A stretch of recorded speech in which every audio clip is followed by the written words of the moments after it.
Привет! Это краткая сводка ключевых событий битвы в долине, чтобы вы были полностью готовы к следующим главам.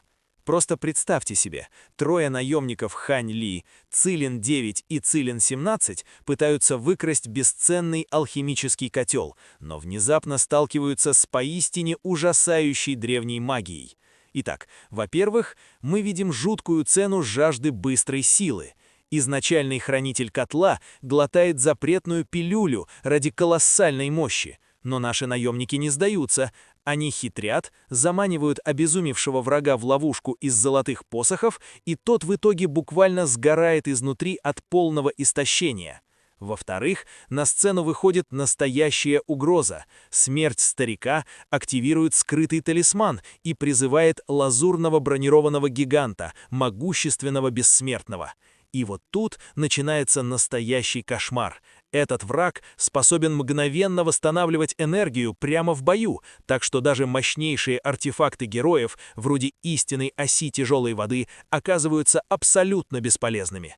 И, наконец, в-третьих, глухая ловушка. Поняв колоссальную разницу в силах, троица решает бежать, но куда там? Гигант разворачивает изолирующее силовое поле или квазидуховный домен. Воздух вокруг становится невероятно тяжелым, внешняя энергия полностью отрезана, и наемники оказываются намертво заперты на месте под бесконечным дождем из смертоносных лазурных молний. Теперь предстоит найти какое-то совершенно невозможное решение, чтобы просто пережить этот адский шторм. А теперь слушаем дальше.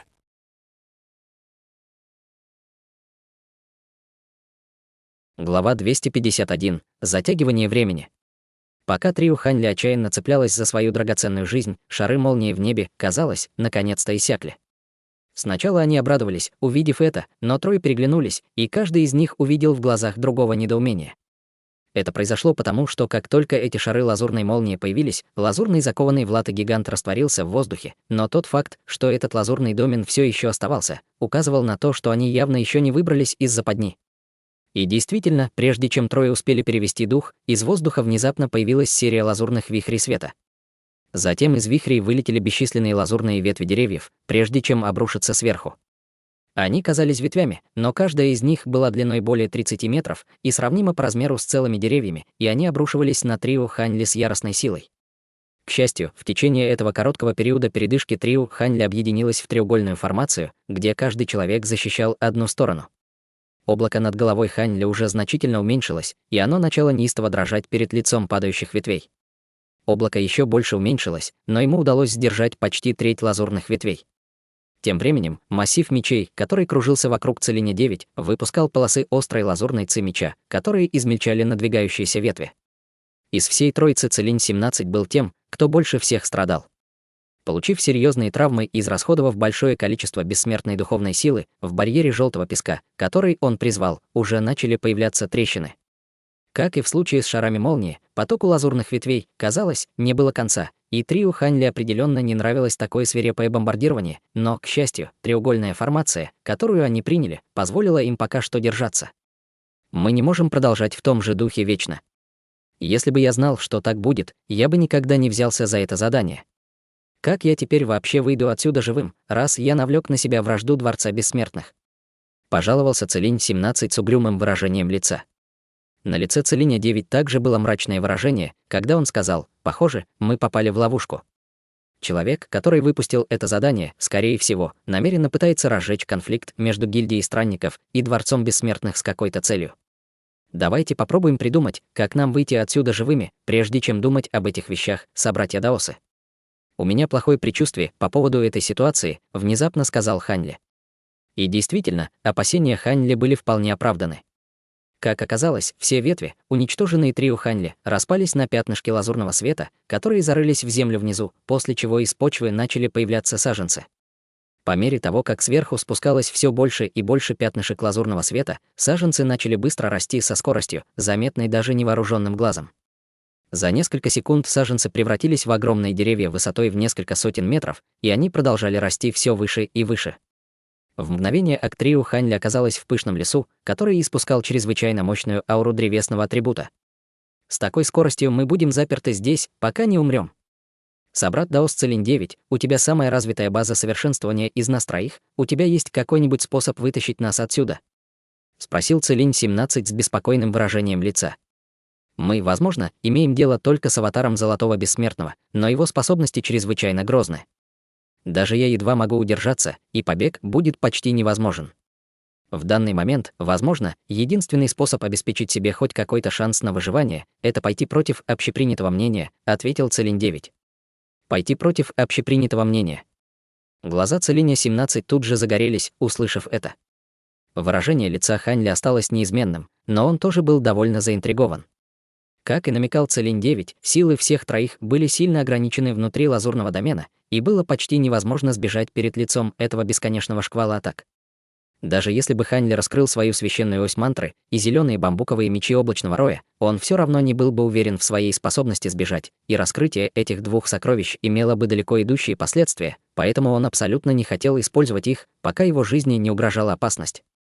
Хотя Целинь 9 находился в той же ситуации, он был культиватором поздней стадии истинного бессмертного, и даже сейчас он все еще выглядел абсолютно спокойным и собранным, так что у него явно были какие-то козыри в рукаве. Пока эти мысли проносились в голове Ханьли, Целинь 9 открыл рот и выпустил 3 предмета разных цветов, и они быстро увеличились, превратившись в набор из 3 гигантских флагов. Флаги были чрезвычайно древними на вид, с 8 странными рунами, вышитыми на них, и помимо их цветов, которые были золотым, серебряным и черным, флаги были идентичны друг другу, так что они явно работали как набор.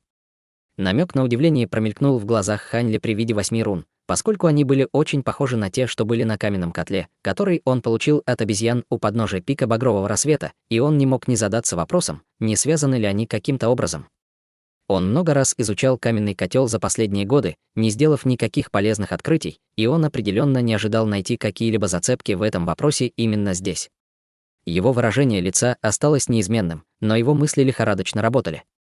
Эти флаги известны как великие флаги 3 истоков, и они могут быть активированы только 3 людьми одновременно. Это чрезвычайно грозное оборонительное сокровище, но затраты бессмертной духовной силы, необходимые для их использования, слишком велики, чтобы я мог поддерживать их в одиночку.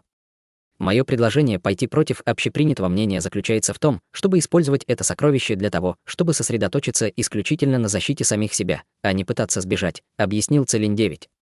Если эти флаги так затратны в использовании, то разве мы не окажемся в полной ловушке, когда у нас неизбежно закончится бессмертная духовная сила? Спросил Целинь 17, звуча довольно разочарованным.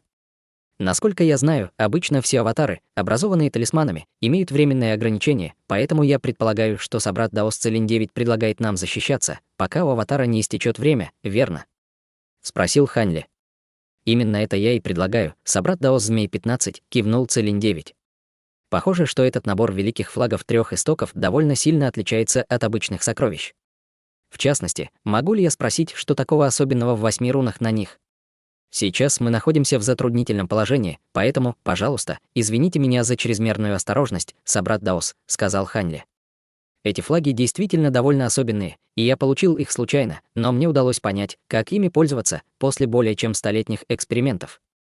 Время дорого, поэтому, пожалуйста, ознакомьтесь с ними как можно скорее, настоял Целинь 9. Он сделал ручную печать, немного расширив свой массив мечей, чтобы сдержать почти половину лазурных ветвей, и в то же время поднял другую руку, чтобы отправить 2 нефритовые таблички Ханьли и Целиню 17. Ханьли поймал нефритовую табличку и предположил, что Целинь 9, скорее всего, знает об этих 8 рунах больше, чем говорит, но он не хотел разглашать эту информацию. Он ввел свое духовное чувство в нефритовую табличку в своей руке и обнаружил, что она содержит мантру для совершенствования сокровищ, причем довольно особенную, сильно отличающуюся от всех других методов совершенствования, которые он знал. Ханьли быстро прочитал содержимое нефритовой таблички, вспоминая открытия, которые он сделал, изучая тот каменный котел на протяжении многих лет, и по мере этого в его сердце возникло чувство восторга. Если он не ошибается, то этот метод совершенствования должен был быть эффективен и на том каменном котле. Вскоре после этого шквал лазурных ветвей, падающих с небес, внезапно прекратился без всякого предупреждения. К этому моменту все деревья вокруг них уже выросли примерно до 900 метров в высоту, и их кроны практически закрыли все небо. У нас не осталось времени. Пожалуйста, поторопитесь, брови Целиня 9 слегка нахмурились, когда он тут же сунул серебряный и черный флаги Ханьли и Целиню 17. Сразу же после этого он поднял руку и выпустил несколько печатей заклинаний одна за другой. Все они в мгновение ока исчезли в золотом флаге перед ним, после чего на его поверхности появились пятнышки золотого света. Хань Ли глубоко вздохнул, прежде чем сам бросил серию печатей заклинаний в свой серебряный флаг. Флаг медленно поднялся в воздух, когда на его поверхности появились пятнышки серебряного света, придав ему великолепный, но загадочный вид. Целинь-17 тоже закрыл глаза и сделал серию ручных печатей, и пятнышки черного света появились на его флаге, когда он тоже поднялся в воздух. Как раз в этот момент над головой произошла вспышка пространственных колебаний, и появился аватар Золотого Бессмертного, уже вернувшийся к размерам обычного взрослого человека.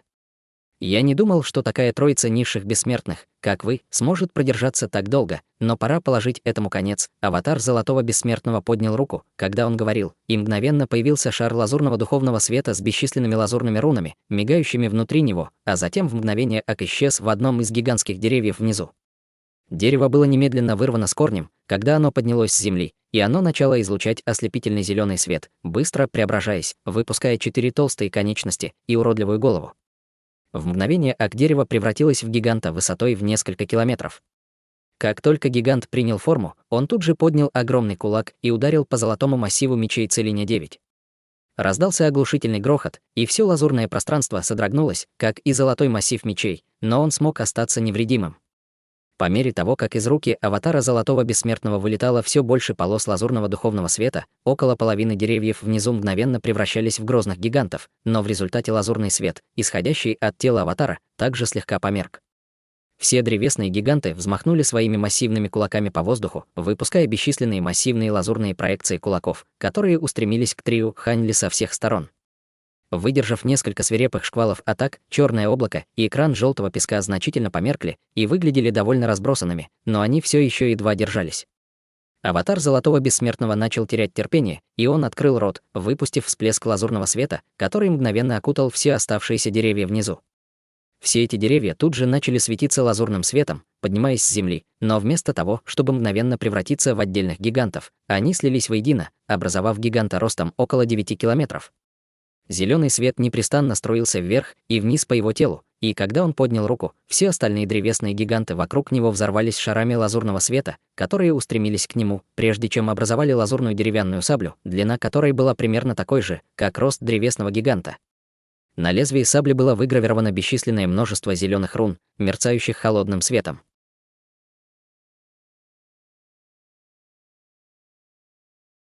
Глава 252. Угроза от Золотого Бессмертного. Как только древесный гигант принял форму, он слегка присел, прежде чем взмыть в небо, и все зеленые руны на деревянной сабле в его руке начали светиться ослепительным сиянием, осветившим все лазурное пространство. В следующее мгновение вспышка лазурного света с разрушительной силой обрушилась вниз, как сияющий водопад. Еще до того, как она полностью обрушилась на трио Хань Ли, с небес уже хлынул поток ужасающей силы, заставляя черное облако и барьер желтого песка неистово дрожать.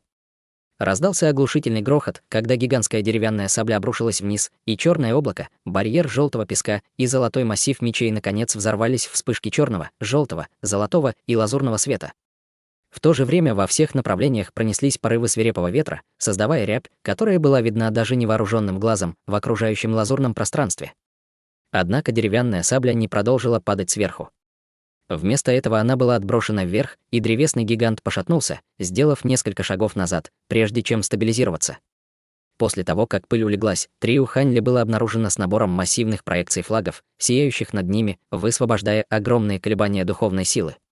Пространство вокруг проекций флагов рябило, но сами проекции оставались совершенно стойкими и устойчивыми, похоже, с легкостью выдержав атаку древесного гиганта.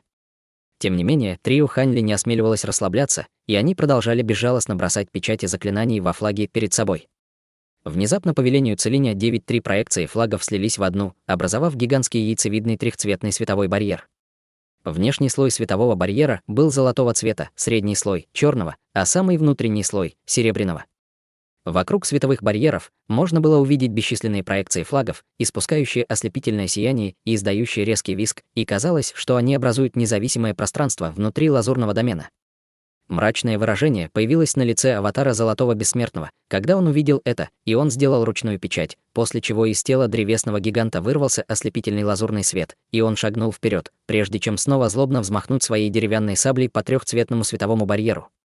Весь световой барьер сильно содрогнулся, и место, куда был нанесен удар, значительно прогнулось. Однако вмятина быстро исправилась вспышки трехцветного света, снова оттолкнув деревянную саблю. Древесный гигант снова и снова взмахивал своей саблей вниз, и с каждым ударом на трехцветном световом барьере появлялась вмятина, но она всегда очень быстро восстанавливалась, и световой барьер не подавал никаких признаков разрушения. Этот набор великих флагов трех истоков поистине экстраординарен, собрат Даос Целинь-9. Аура этого аватара уже значительно уменьшилась, так что он не может продержаться долго, сказал Целинь-17 восторженным голосом, восстанавливая свою бессмертную духовную силу с помощью камней бессмертного происхождения. Целинь-9 также держал в руках камень бессмертного происхождения, и, услышав это, в его глазах появилось гордое выражение, но он сказал осторожно: «Не расслабляйтесь. Я уверен, что у аватара есть еще козыри в рукаве, так что воспользуйтесь этим временем, чтобы восстановиться как можно больше». Хань Ли также поглощал бессмертную духовную силу из камня бессмертного происхождения, и все трое к тому же принимали восстанавливающие пилюли, но им все еще было трудно угнаться за требованиями к бессмертной духовной силе великих флагов трех истоков. «Посмотрим, сколько еще вы продержитесь», — холодно усмехнулся аватар Золотого Бессмертного, переключившись на другую ручную печать, а затем указал пальцем на древесного гиганта издалека. Древесный гигант тут же прекратил то, что он делал, и его ноги погрузились в почву внизу, после чего он превратился обратно в огромное дерево в вспышке ослепительного лазурного света. Сразу же после этого все листья на ветвях дерева быстро увеличились, после чего появилась серия массивных красных цветочных бутонов. В следующее мгновение все красные цветочные бутоны одновременно распустились в яркие цветы. Затем цветы начали выпускать шквал красных частиц, похожих на пыльцу, которые распались в облако красного тумана, спустившиеся к трехцветному световому барьеру с поразительной скоростью. Добравшись до трехцветного светового барьера, красный туман смог с легкостью обойти его, как будто его вообще не существовало. Трио Хань Ли, естественно, было чрезвычайно встревожено этим, и Хань Ли тут же высвободил свое духовное чувство, чтобы исследовать облако красного тумана. В следующее мгновение в его сознании возникло сонное ощущение, и циркуляция бессмертной духовной силы в его теле стала гораздо медленнее.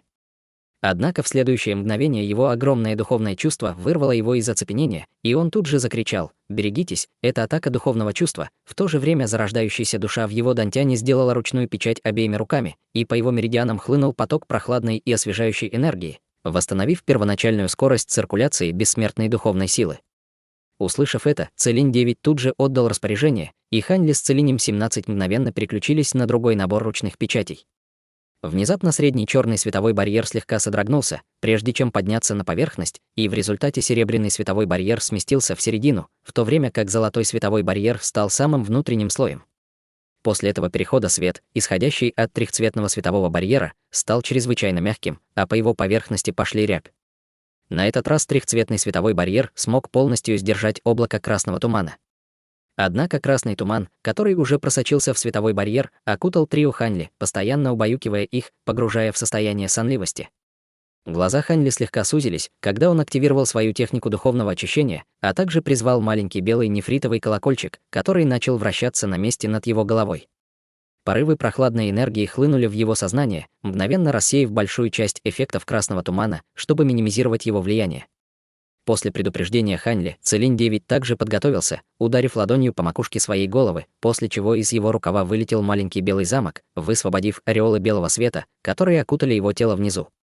Сразу же после этого в его глазах появился намек на ясность. Что касается Целиня-17, то он призвал желтый шелковый шарф, который вращался вокруг него, чтобы сдержать красный туман. Хотя у всех троих были способы справиться с красным туманом, это требовало дополнительных затрат бессмертной духовной силы в дополнение к необходимости поддерживать трехцветный световой барьер, и внутри этого лазурного домена они не могли использовать изначальную ци мира. В результате, несмотря на то, что они постоянно использовали камни бессмертного происхождения, чтобы пополнить свои запасы, их лица все равно стали чрезвычайно бледными, и они не смогли бы долго продержаться с такой скоростью. Сами того не подозревая, аватар Золотого Бессмертного был поражен стойкостью, которую они продемонстрировали до этого момента. Он думал, что сможет легко расправиться с этой троицей надоедливых маленьких крыс, но все оказалось не так, и он с каждой секундой становился все более раздраженным. Из глаз аватара Золотого Бессмертного вырвался ярко-лазурный свет, и он сделал странную ручную печать обеими руками, гневно заявив: «Я заставлю вас заплатить за то, что вы сделали, даже если мне придется пойти на серьезные жертвы». Внезапно все красные цветы на гигантском дереве внизу слегка содрогнулись в унисон, после чего их окутали шары лазурного пламени, которые мгновенно распространились по всему дереву, испуская чрезвычайно грозные колебания закона. Когда дерево было подожжено лазурным пламенем, тело аватара Золотого Бессмертного начало приобретать прозрачный вид. Сразу же после этого массивное дерево сильно содрогнулось, прежде чем с разрушительной силой рухнуть на трио Ханьли. Еще до того, как оно полностью обрушилось на трио Ханьли, оно уже испускало неописуемое чувство давления, которое душило их, и было уже слишком поздно уклоняться. «Берегитесь!» — крикнул Целинь-9 встревоженным голосом, извергая полный рот кровяной эссенции в золотой флаг перед собой. Из флага мгновенно вырвались бесчисленные пятнышки золотого света, образовав золотую стену света, и Ханьли с Целинем-17 тут же последовали его примеру, влив всю свою оставшуюся бессмертную духовную силу в великие флаги трех истоков. В результате два других флага выпустили стены серебряного и черного света соответственно, после чего Ханьли призвал свою истинную ось тяжелой воды, чтобы она послужила щитом. В то же время Целинь-9 и Целинь-17 также призвали ряд сокровищ, которые выпустили слои световых барьеров, окутавших Трию со всех сторон. Прежде чем они успели что-либо сделать, гигантское дерево обрушилось на них с оглушительным грохотом, и Трио Ханьли было затоплено вспышкой ослепительного лазурного света. Затем лазурный свет яростно взорвался, создав трещины, которые были видны даже невооруженным глазом в окружающем пространстве, и казалось, что весь домен вот-вот разорвется на части. Невероятно свирепые порывы лазурного ветра пронеслись по воздуху во всех направлениях, и Трио Ханьли было отброшено взрывом лазурного света. Их одежды были в клочья, лица смертельно бледными, а тело усеяно ранами, но у всех троих были восторженные выражения лиц, поскольку они наконец-то выдержали шторм. Лазурный свет быстро погас, открывая аватара Золотого Бессмертного, но к этому моменту его тело уже было практически полностью прозрачным, и казалось, что он вот-вот исчезнет. Возможно, вам и удалось уйти на этот раз, но запомните мое имя, я Гао Цзэ из Северного Ледникового Дворца Бессмертных. Как только я выйду из уединения, я обязательно поймаю вас троих и буду пытать до скончания веков. Запомните мои слова. Тело аватара Золотого Бессмертного постепенно исчезало, а его голос затих. На месте аватара снова появился золотой талисман, затем вспыхнул пламенем, прежде чем быстро сгореть дотла. Похоже, нам наконец-то удалось выбраться из этого затруднительного положения, но теперь, когда мы навлекли на себя гнев Золотого Бессмертного из Северного Ледникового Дворца Бессмертных, нас ждут новые неприятности, мрачным голосом сказал Целинь-9. Учитывая, сколько проблем у нас было с этим аватаром, наши шансы выжить против настоящего Гао Цзэ будут ничтожно малы, вздохнул Целинь-17. Сейчас нет смысла говорить об этом. Что сделано, то сделано, и мы должны очистить поле боя здесь и как можно скорее покинуть это место, предложил Ханьли, с чем согласились и Целинь-9, и Целинь-17.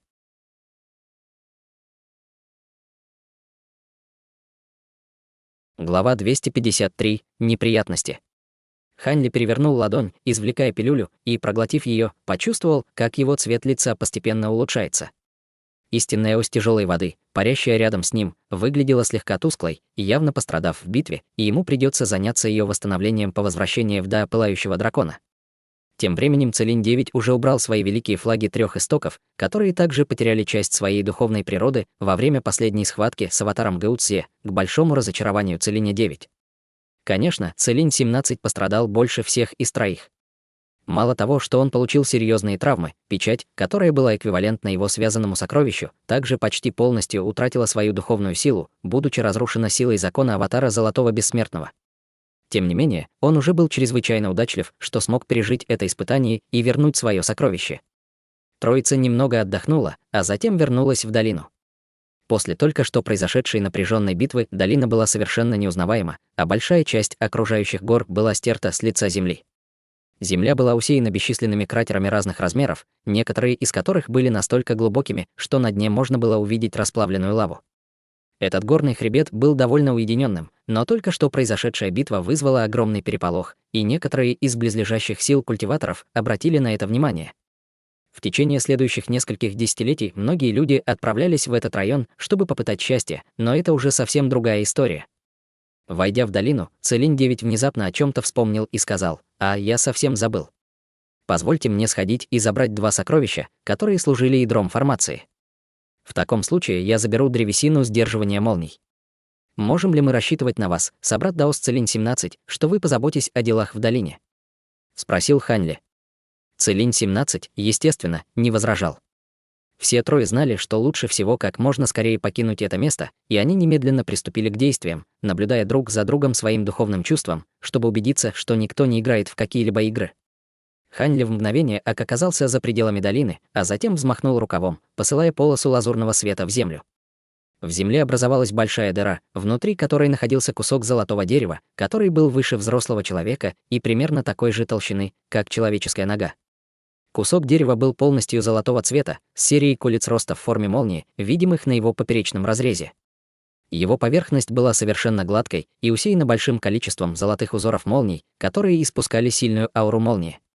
Несмотря на то, что это был древесный материал, древо сдерживания молний больше напоминало какую-то металлическую руду.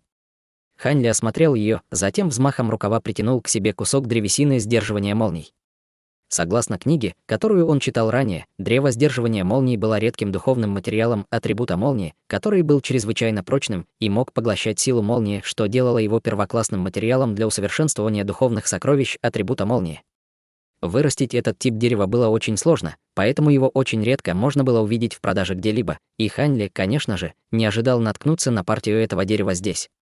Затем Хань Ли подлетел к другому месту и взорвал землю еще одним потоком лазурного света, чтобы выкопать второй кусок древа сдерживания молний.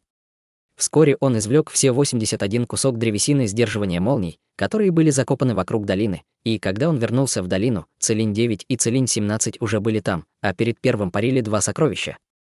Одним из двух сокровищ был древний золотой меч, который совершенно отличался от обычных летающих мечей, обладая гораздо более громоздким и тяжелым клинком, на котором были выгравированы 9 золотых звезд. Другим сокровищем было древнее квадратное золотое зеркало с полыми краями. Поверхность зеркала была довольно мутной и нечеткой, а на его обратной стороне был выгравирован свирепый тигр. Очевидно, это были те два сокровища, которые служили ядром формации. Было совершенно очевидно, что это была пара очень примечательных сокровищ, и колебания атрибута металла, которые они испускали, указывали на то, что, даже если они не были бессмертными сокровищами, они были недалеки от этого уровня. Что касается Целиня-17, то он выкопал браслет для хранения в дополнение к тому золотому котлу для пилюль, которые когда-то принадлежали седовласому старцу. Это была довольно неплохая добыча, но по какой-то причине они оба стояли в торжественном молчании. «Вы что-то нашли, собратья Даосы?» — спросил Хань Ли, приземлившись рядом с ними. «Посмотри сам», — нейтральным голосом сказал Целинь-17, похлопывая по золотому котлу для пилюль.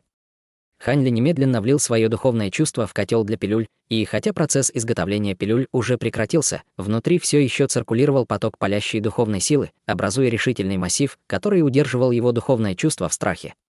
Хань Ли слегка нахмурил брови, увеличивая выход своего духовного чувства, что позволило ему мгновенно обойти массив и увидеть, что находится внутри.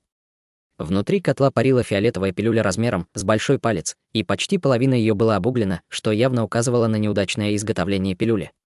Щелчком запястья Хань Ли послал несколько печатей заклинаний в котел, а затем ударил рукой по крышке котла, после чего по его ладони пробежала вспышка лазурного света. Изнутри котла донесся слабый треск, и взмахом рукава Хань Ли крышка котла была снята, а фиолетовая пилюля внутри вылетела. Целинь-9 слегка приподнял бровь, увидев это, казалось бы, немного удивленный тем, что Хань Ли смог так легко сломать ограничения на котле, чтобы достать пилюлю внутри. Хань Ли осмотрел фиолетовую пилюлю, и на его лице появилось мрачное выражение. На пилюле был фиолетовый духовный узор в форме молнии, но он был неполным, а обугленная часть поглощала большую часть узора духа.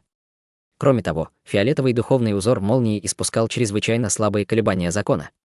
«Так он действительно изготавливал пилюлю, да», — пробормотал Хань Ли себе под нос. «Верно».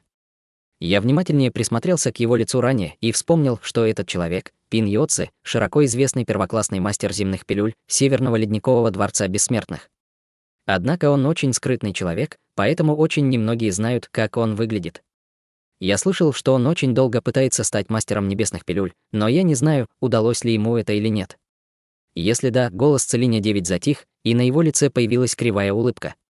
Выражение лица Хань Ли также слегка омрачилось, когда он услышал это. Даже до Пылающего дракона, одна из ведущих сект во всем Северном ледниковом регионе бессмертных, не имела среди своих членов ни одного мастера небесных пилюль, и это было явным отражением того, насколько драгоценны были мастера изготовления пилюль такого высокого уровня. Если Пин Йоци действительно уже стал мастером небесных пилюль, то он обладал бы невообразимо высоким статусом в Северном Ледниковом дворце бессмертных. Даже если бы он был всего лишь первоклассным мастером земных пилюль, это все равно было бы чрезвычайно тяжелой потерей для Северного Ледникового дворца бессмертных, а теперь они только что убили его, чтобы выполнить задание гильдии странников. Неудивительно, что Гэу Цзэ поклялся выследить их, и при этой мысли по спине Хань Ли мгновенно пробежал холодок. На этот раз они действительно попали в просак, сейчас нет смысла сожалеть о наших действиях. Мы все культивировали бесчисленные годы, чтобы стать истинными бессмертными, и у всех нас есть невинная кровь на руках. Стремление к великому «да» — это предприятие, которое само по себе идет против естественного порядка, поэтому мы должны быть привычны к невзгодам на нашем пути совершенствования. Я, например, определенно не буду просто принимать свою судьбу и смиряться со смертью, заявил Целинь-9. Вы правы, собрат Даос Целинь-9. Северный ледниковый регион бессмертных — это чрезвычайно обширное место, поэтому, если мы тщательно подготовимся, нет никакой гарантии, что Гэу Цзэ сможет найти нас, даже если он золотой бессмертный. Время дорого, поэтому давайте разделим эти вещи, а затем как можно скорее уберемся отсюда, ответил Целинь-17, кивая. Хань Ли, естественно, не возражал против этого, и таким образом Целинь-17 высыпал все содержимое браслета для хранения седовласого старца на землю.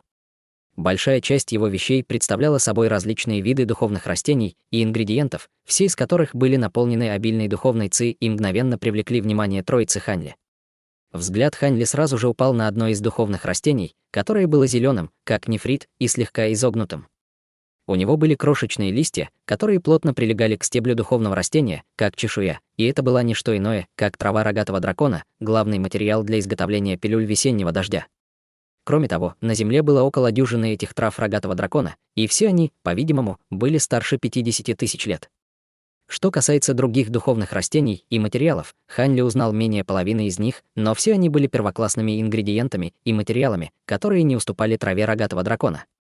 Только эти духовные растения и материалы уже были огромной добычей, и в дополнение к ним было еще 6 или 7 сокровищ, пара флаконов из белого нефрита, коробка из фиолетового нефрита и небольшая кучка того, что, казалось, было 50 камней бессмертного происхождения. Все эти сокровища были духовными сокровищами очень высокого уровня, но они были намного хуже пары духовных сокровищ, которые служили ядром формации. На 2 флаконах из белого нефрита были наложены ограничения, чтобы не допустить проникновения духовного чувства, поэтому было невозможно сказать, что в них находится.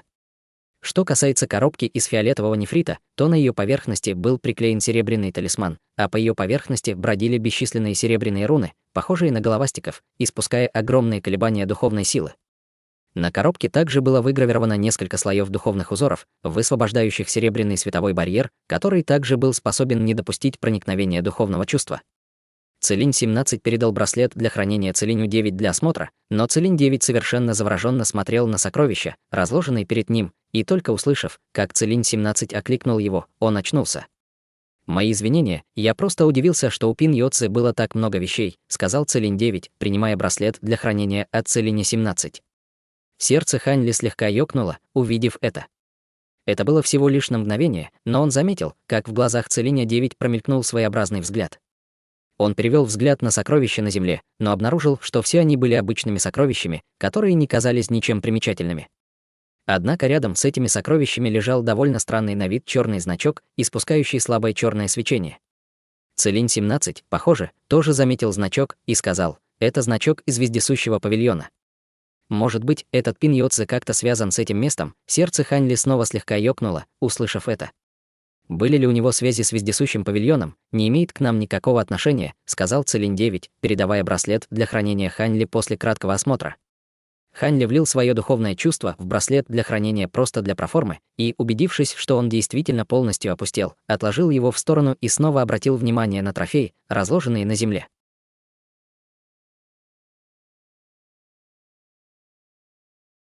Глава 254. Борьба за котел. «Кто-нибудь из вас подумал, как мы все это разделим?» — спросил Целинь-17, облизывая свои слегка пересохшие губы. «Давайте сначала посмотрим, что находится в этих нефритовых флаконах и в этой нефритовой коробке», — сказал Целинь-9, взяв в руки один из белых нефритовых флаконов, прежде чем снять пробку, и Хань Ли сделал то же самое с другим флаконом. Из обоих флаконов донесся одинаковый аромат, и всего лишь после легкого вдыхания троица Хань Ли была поражена ощущением комфорта и бодрости. Каждый из нефритовых флаконов содержал около дюжины желтых пилюль, которые испускали слабое сияние. Хань Ли не узнал эти пилюли, но его опыт изготовления пилюль подсказывал ему, что это, скорее всего, тип пилюль для продвижения базы совершенствования, и их эффект определенно был сильнее, чем у пилюль объединения истока. Это пилюли утреннего сияния. Воскликнул Целинь-17 с ноткой ликования в голосе. «Полагаю, Пин Йоцзе приготовил их для себя», — ответил Целинь-9, кивая. С этими словами он поставил белый нефритовый флакон в руку, затем взял фиолетовую нефритовую коробку и, внимательно осмотрев серебряный талисман, прикрепленный к ее поверхности, один за другим выпустил несколько печатей заклинаний, но они были отброшены слоем серебряного света, который внезапно появился над поверхностью коробки. Целинь-9 слегка нахмурился, увидев это, и, немного подумав, положил руку на нефритовую коробку, а затем начал читать заклинание, после чего из ладони его руки начал исходить золотой свет. Хань Ли и Целинь-17 обменялись взглядами, и каждый из них мог видеть собственное любопытство, отраженное в глазах другого. Вообще говоря, чем плотнее был запечатан контейнер, тем важнее было его содержимое. Целинь-9 явно думал о том же, и, похоже, он планировал использовать несколько более агрессивные методы, чтобы попытаться снять ограничения на нефритовой коробке. Он начал читать заклинание, и над нефритовой коробкой появился слой ослепительного серебряного света, удерживая весь золотой свет, который исходил из руки Целиня-9 в страхе. Брови Целиня-9 нахмурились еще сильнее, увидев это, и золотой свет, исходящий из его руки, стал еще ярче, а внутри него появились золотые руны. В ответ серебряный свет, исходящий из нефритовой коробки, также стал ярче, и он смог противостоять золотому свету. Выражение лица Целиня-9 слегка омрачилось, увидев это, и с его лба уже начал капать пот на щеки, но его рука оставалась плотно прижатой к нефритовой коробке, а золотой свет, исходящий из нее, становился все ярче и ярче. Однако серебряный свет, исходящий из коробки, смог не отставать, срывая попытки Целиня-9 обойти его. В глазах Хань Ли промелькнуло удивление, увидев это. Казалось, что ограничения, наложенные на нефритовую коробку, были настолько глубокими, что даже такой совершенствующийся на поздней стадии истинного бессмертного, как Целинь-9, был бессилен прорваться через них. Некоторое время спустя золотой свет, исходящий из руки Целиня-9, уже стал настолько ярким, что на него было почти невозможно смотреть, и серебряный свет, казалось, наконец-то достиг своего предела, начиная поддаваться золотому свету. На лице Целиня-9 появилось ликование, увидев это, но затем его выражение лица внезапно изменилось, и он поспешно отдернул руку. Серебряный свет на нефритовой коробке несколько раз вспыхнул, прежде чем вернуться к норме. «Почему вы остановились, собрат Даос Целинь-9?» — спросил Целинь-17. Ему показалось, что Целинь-9 остановился как раз в тот момент, когда ограничение серебряного света вот-вот должно было быть преодолено. Тот, кто установил это ограничение, скрыл ограничение самоуничтожения в его самой глубине. Если бы я не остановился вовремя, эта нефритовая коробка и ее содержимое были бы уничтожены, объяснил Целинь-9 к большому разочарованию Целиня-17. Пин Йоцзе был уже мертв, так где же им найти способ открыть коробку? Брови Хань Ли также слегка нахмурились, увидев это. Судя по моему прошлому опыту, не исключено, что это ограничение можно разгадать, но мне потребуется достаточно времени, чтобы изучить его и подготовиться. «В данный момент я бессилен что-либо сделать, но вы оба можете попробовать», — сказал Целинь-9, возвращая нефритовую коробку на место. В глазах Целиня-17 появился интерес, когда он взял коробку, и из его руки вышел желтый свет, окутавший всю коробку. На нефритовой коробке мгновенно появился слой серебряного света, противостоящий желтому свету, и в глазах Целиня-17 появилось серьезное выражение, когда он бросил серию печатей заклинаний в сторону коробки. Серебряный свет, исходящий из коробки, мгновенно стал еще ярче, чтобы удержать печати заклинаний в страхе, и примерно через 15 минут Целинь-17 уже начал потеть, делая быструю серию ручных печатей, выпуская нити желтого света, которые окутали нефритовую коробку.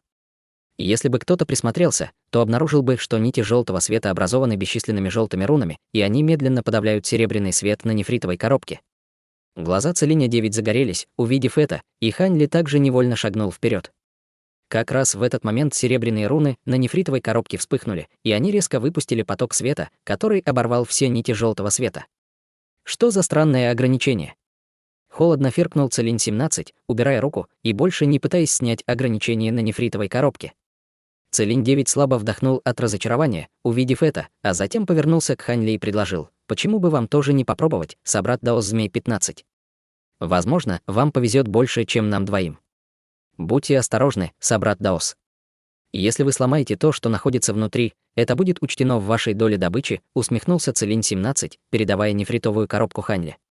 Я попробую, но, учитывая, что ни один из вас не добился успеха, я, скорее всего, тоже ничего не смогу сделать, сказал Ханьли, принимая нефритовую коробку, а затем выпустил поток лазурного света, чтобы окутать ее. Затем он сделал ряд ручных печатей, вызывая нити лазурного света, которые окутали нефритовую коробку, только чтобы столкнуться с тем же слоем серебряного света. Некоторое время спустя серебряный свет на нефритовой коробке резко стал ярче, разорвав все нити лазурного света, и Ханьли покачал головой, кладя нефритовую коробку обратно на землю. Я тоже ничего не могу поделать с этим ограничением. В таком случае давайте не будем настаивать. У нас мало времени, поэтому давайте обсудим, как мы разделим между собой остальные сокровища, сказал Целинь-9. Вы лидер в этой миссии, собрат Даос Целинь-9. У вас есть какие-нибудь предложения, как мы можем все разделить? Спросил Ханьли, и Целинь-17 тоже повернулся к Целиню-9.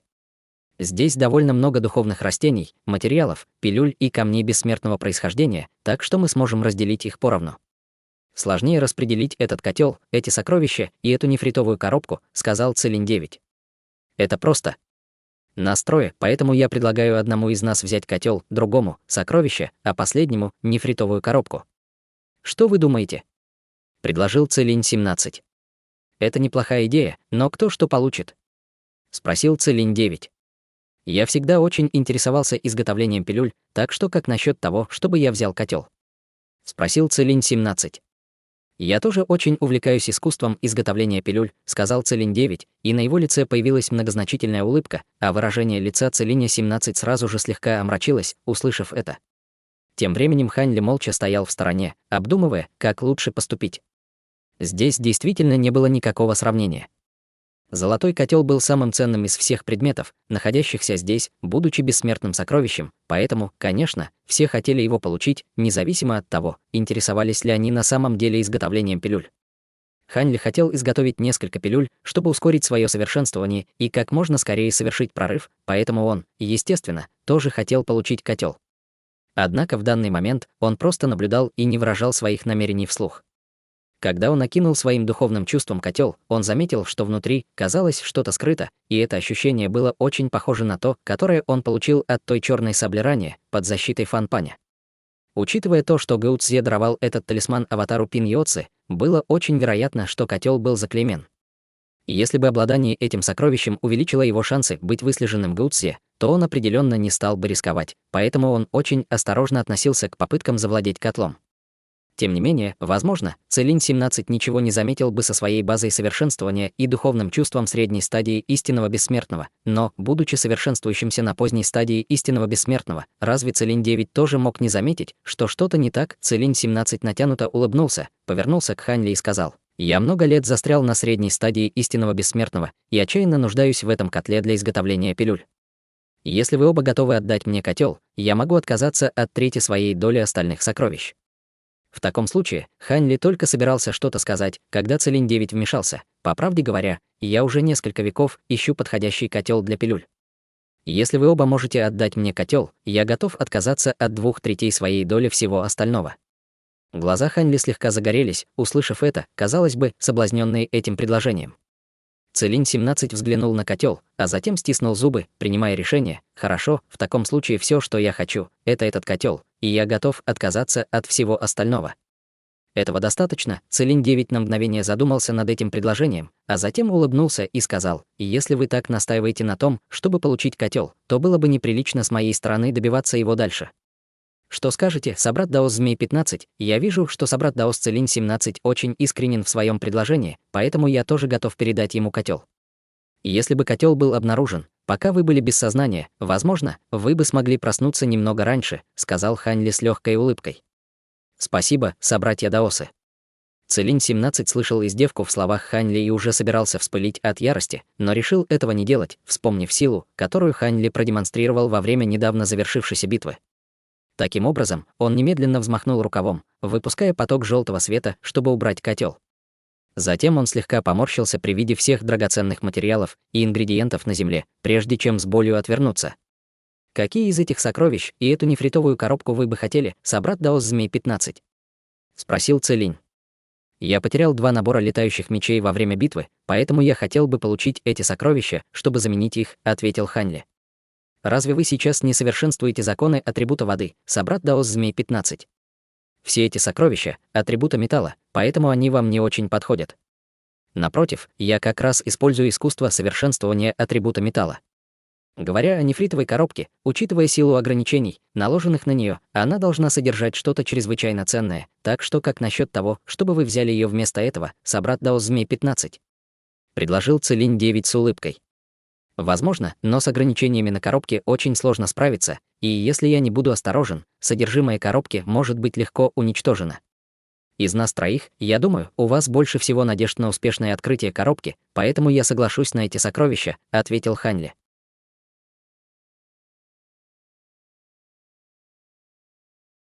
Глава 255. Затаиться. Я осмелюсь не согласиться, собрат Даос Змей 15. Если бы не вы, мы трое, возможно, до сих пор не вошли бы в эту долину, и это явный показатель того, насколько вы искусны в обходе ограничений. Если вы не можете открыть эту коробку, то мои шансы на успех еще меньше. Вы же не собираетесь навязывать мне эту вещь, не так ли? Спросил Целинь 9 с многозначительным взглядом. Хань Ли не сдвинулся с места, покачав головой в ответ: «Вы слишком добры, собрат Даос. Я знаю, на что способен, и если бы мне пришлось назвать цифру, я бы сказал, что мои шансы открыть эту коробку меньше 10%. Учитывая вашу базу совершенствования и статус в гильдии странников, у вас должно быть большой круг общения, и наверняка среди ваших друзей и знакомых есть эксперты по ограничениям». Целинь 9 на мгновение замолчал, а затем, казалось, принял какое-то решение, сказав: «Вы просто хотите несколько из этих духовных сокровищ, чтобы компенсировать потери, которые вы понесли ранее, верно? Как насчет этого? Помимо этой нефритовой коробки и этой неудавшейся пилюли, мы можем разделить все остальное 60/40 в вашу пользу. Наверняка это достаточная компенсация для вас». Брови Хань Ли слегка нахмурились, услышав это, но, немного подумав, он сказал: «Полагаю, я могу согласиться с этим, но мне придется пойти еще дальше. Среди этих материалов и ингредиентов эти травы рогатого дракона и эти куски древесины сдерживания молний особенно полезны для меня, поэтому не могли бы вы передать их мне?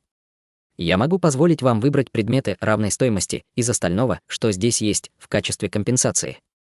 Это не проблема. Благодарю вас, собрат Даос». Целинь 9 сложил кулак в знак приветствия, услышав это, а затем взмахнул рукавом, выпуская поток золотого света, забирая все сокровища на земле. На самом деле он не очень заботился об остальных сокровищах, но золотой меч с 9 звездами и древнее золотое зеркало, которые служили ядрами формации, были чрезвычайно чистыми духовными сокровищами атрибута металла, которые очень подходили к его искусству совершенствования. Все, что ему нужно было сделать, это усовершенствовать их в течение 1000 лет, и они станут не менее могущественными, чем бессмертные сокровища, и именно поэтому он так настаивал на их приобретении. Хань Ли также взмахнул рукавом, выпуская поток лазурного света, который забрал фиолетовую нефритовую коробку и неудавшуюся пилюлю Да. Затем они оба обратили внимание на духовные растения, материалы и духовные камни на земле, и вскоре они разделили все между собой. На этом распределение добычи было завершено, и Целинь 9 щелкнул пальцем, выпустив огненный шар, который испепелил останки Пин Йоцзы в пепел, а затем сказал: «Хорошо, время дорого, так что давайте уберемся отсюда». Брови Хань Ли слегка нахмурились, когда он внутренне вздохнул, но ничего не сказал. Трое быстро вылетели из долины 3 полосами света, а несколько месяцев спустя они вышли из зала телепортации на острове Дымчатой могилы. Миссия прошла не совсем так, как планировалось, но, к счастью, мы смогли пережить это испытание. Это награда за миссию. После этого каждый может идти своей дорогой. С этими словами Целинь 9 вытащил пару мешочков для хранения, а затем передал их Хань Ли и Целиню 17. Хань Ли кратко осмотрел содержимое мешочка для хранения своим духовным чувством, а затем слегка кивнул, прежде чем убрать его. «У меня еще есть кое-какие дела, поэтому я вынужден откланяться». Целинь 17 также убрал свой мешочек для хранения, затем сложил кулак в прощальном приветствии и улетел вдаль полосой желтого света. Собрат Даос Целинь 9, теперь, когда я думаю об этом, награда за эту миссию не соответствует ее сложности. Когда вы принимали эту миссию, вы наверняка заметили, что что-то не так, верно? Спросил Хань Ли. Что вы пытаетесь сказать, собрат Даос Змей 15? Спросил Целинь 9, приподняв бровь. Я предполагаю, что фактическая награда за эту миссию намного больше, чем то, что вы нам раскрыли, верно? В любом случае, я тоже откланяюсь, сказал Хань Ли многозначительным голосом, а затем улетел вдаль полосой лазурного света. Конечно, я бы не взялся за такую опасную миссию без соответствующей награды. Я не думал, что у странствующего культиватора с такими ужасными способностями будет столько козырей в рукаве. Похоже, я его недооценил, пробормотал Целинь-9 себе под нос, наблюдая, как Хань Ли улетает вдаль, а затем исчез на месте во вспышке золотого света. Тем временем Хань Ли летел по воздуху с фиолетовой нефритовой коробкой и неудавшейся пилюлей Да в руках, и на его лице была легкая улыбка. Изготовление пилюли Да потерпело неудачу, но это все равно был бы полезный ресурс для изучения и исследования. Что касается нефритовой коробки, то ограничения на ней казались довольно сложными, но на самом деле, во время той более ранней попытки обойти ограничения, Хань Ли уже придумал способ прорваться через них. В противном случае он бы ни за что не согласился взять ее. Конечно, он не мог раскрыть это в присутствии Целиня-9 и Целиня-17. В противном случае это не только создало бы ему ненужные проблемы, но и уменьшило бы его долю добычи. Ему было очень любопытно содержимое коробки. Пинья был либо мастером небесных пилюль, либо очень близок к этому, и его драгоценное сокровище должно было быть чрезвычайно ценным. При этой мысли в его сердце возникло волнение, и ему не терпелось вернуться в свою пещеру и разгадать эту тайну. Несколько месяцев спустя, в горном хребте колокольного звона. В главном зале пещеры на пике багрового рассвета Хань Ли сидел на стуле тайши, держа в руке чашку зеленого чая. Мэн Юнгуй и остальные быстро собирались перед ним, и после того, как все прибыли и выразили ему свое почтение, Мэн Юнгуй шагнул вперед и доложил: старейшина Ли Сун Бучжэн в настоящее время находится на важном этапе своего совершенствования в уединении, поэтому он не может присутствовать, но все остальные здесь. Хань Ли взглянул на своих 9 слуг, все из которых значительно продвинулись в культивации с тех пор, как пришли сюда. Среди них двумя самыми высокими базами совершенствования были Мэн Юнгуй и Сун Бучжэн, но Мэн Цинцань была той, кто прогрессировала быстрее всех. В этот момент она стояла рядом с Мэн Юнгуем, глядя на Хань Ли с восхищением, светящимся в ее больших и сверкающих глазах. «Мне скоро придется ненадолго покинуть секту, и я созвал вас всех сегодня сюда, потому что у меня есть несколько поручений, которые нужно передать», — сказал Хань Ли. Мэн Юнгуй был немного удивлен, услышав это, но все же сложил кулак в приветствии и сказал: «Мы вас слушаем, старейшина Ли. После моего ухода пик багрового рассвета будет временно закрыт для всех посетителей. В течение этого времени все вы также должны оставаться на горе, если только вам не будет необходимо уйти. Просто оставайтесь в своих пещерах и совершенствуйтесь, а также ухаживайте за духовными растениями на полях. Что касается ресурсов для совершенствования, я дам немного Юнгую, так что вам не придется беспокоиться о том, что они закончатся». «Хорошо, теперь вы все можете идти», — сказал Хань Ли, а затем махнул рукой, чтобы отпустить всех. «Да, старейшина Ли», — почтительно ответили все, а затем повернулись и вышли из зала. Мэн Юнгуй ждал, когда дадут ему ресурсы для культивации, поэтому он, естественно, не ушел, и немного поколебавшись, Мэн Цинцань тоже повернулась, чтобы уйти. «Цинцань, ты тоже остаться?» — вдруг сказал Хань Ли. Мэн Цинцань была в восторге, услышав это, и она остановилась, прежде чем развернуться и подойти к своему брату. Хань Ли перевернул ладонь, извлекая синий мешочек для хранения, который он бросил Мэн Юнгую, и сказал: «Меня не будет довольно долгое время, но этих пилюль должно быть достаточно, чтобы удовлетворить потребности всех в совершенствовании. Просто раздавайте их время от времени. Кроме того, там есть несколько пилюль стабилизации истока, и вы можете отдать их Сунь Бучжэну, как только он выйдет из уединения, чтобы он мог укрепить свою базу культивации». Мэн Юнгуй поспешно поймал мешочек для хранения и кивнул в ответ: «Да, старейшина Ли». «Хорошо, теперь можешь идти», — сказал Хань Ли. Мэн Юнгуй взглянул на свою сестру со слегка озадаченным видом, но все же сделал так, как ему сказали, и вышел из зала. «Я несколько дней назад ходил посмотреть на яйцо, и я могу сказать, что ты очень хорошо за ним ухаживала. Оно еще не вылупилось, но даже я был удивлен обилием жизненной силы внутри него», — похвалил Хань Ли с улыбкой. «Простите меня, что я не смогла вылупить яйцо даже спустя столько времени», — извинилась Мэн Цинцань, слегка опустив голову.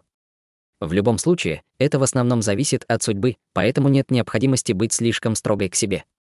Просто продолжай заботиться о яйце», — сказал Хань Ли. «Будьте уверены, старейшина Ли, я обязательно сделаю все возможное», — ответила Мэн Цинцань, решительно кивнув.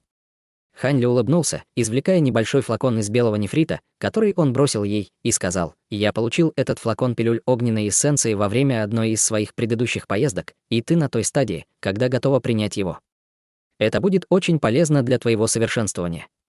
«Спасибо, старейшина Ли», — сказала Мэн Цинцань с широкой улыбкой, поспешно ловя флакон. «Хорошо, ты тоже можешь идти», — сказал Хань Ли, отмахиваясь рукой. Однако Мэн Цинцань осталась стоять на месте с довольно нерешительным взглядом. «Есть что-то еще, о чем тебе нужно со мной поговорить?» — спросил Хань Ли. «С тех пор, как вы в последний раз уезжали, прошло совсем немного времени, а вы снова уезжаете и закрываете гору для внешнего мира. Я просто немного волнуюсь. Что-то случилось?» — спросила Мэн Цинцань нерешительным голосом. «Что может случиться с таким истинным бессмертным, как я, глупая девчонка?» Усмехнулся Хань Ли. «Понятно, похоже, я просто слишком чувствительна». Мэн Цинцань очень обрадовалась ответу Хань Ли и тут же вышла из зала. После ее ухода улыбка Хань Ли тут же исчезла, и на его лице появилось мрачное выражение. Он отмахнулся от ее опасений, но на самом деле ее предположение было недалеко от истины. Прошло всего 3 дня с тех пор, как он вернулся в секту, но уже почти год прошел с тех пор, как он покинул континент Адского Мороза. Мало того, что аватар Гао Цзэ опознал их как членов гильдии странников, в самом конце он также сообщил им, что он является старейшиной Северного Ледникового Дворца Бессмертных, и это, безусловно, было плохой новостью для Хань Ли. У него было предчувствие, что оставаться в секте в это время было неразумно, поэтому он взял на себя миссию, которая требовала, чтобы он был далеко от секты, чтобы он мог на время затаиться. Подумав об этом, он встал и вышел из пещеры, а затем полетел вниз, к подножию пика Багрового рассвета.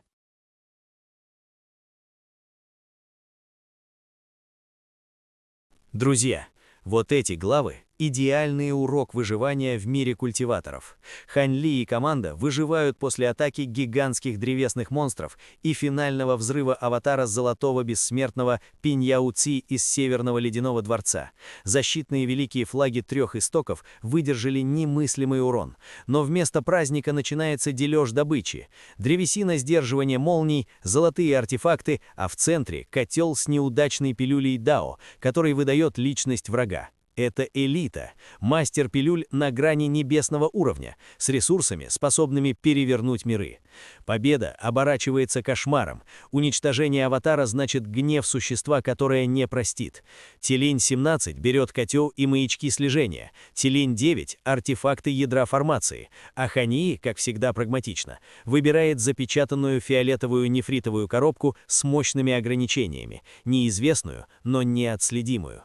Он не празднует, возвращается на пик Багрового рассвета, снабжает слуг ресурсами, приказывает закрыть гору и берет миссию подальше от секты. Это чистая паранойя выживания. Победа — лишь пролог к охоте. Как думаете, что в фиолетовой коробке? И спасет ли оно Хань Ли от мести Пиньяо Ци? Готовлю следующие главы. Увидимся.